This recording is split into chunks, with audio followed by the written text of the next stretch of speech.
নমস্কার সবাইকে। এই যে আমার সাথে একজন মুসলিম ভাই আছে, ও অনেকক্ষণ ধরে রাস্তার পাশে দাঁড়িয়েছিল, মানে হাত দেখাচ্ছিল যে গাড়িতে উঠবে উঠবে, কোনো গাড়ি ওকে নিচ্ছিল না। আমি দূর থেকে দেখতে পাচ্ছি ও অনেকক্ষণ ধরে হাত দেখাচ্ছে। আমি ওকে আমার গাড়িতে তুলে নিয়ে এলাম। পরে জানতে পারলাম ও হসপিটালে যাবে।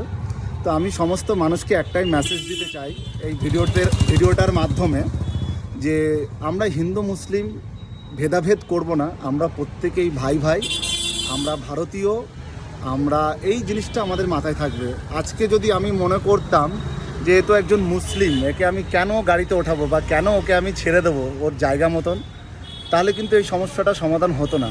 আমাদেরকে একটা জিনিস বুঝতে হবে, আমরা হিন্দু মুসলিম সবাই ভাই ভাই, আমরা নিজেদের মধ্যে কখনো লড়াই দ্বন্দ্ব ঝামেলা কখনো করব না, আমরা একসাথে পথ চলবো, এটাই হবে আমাদের জীবন, ঠিক আছে? আর আমরা এইভাবে সবাইকে সাহায্য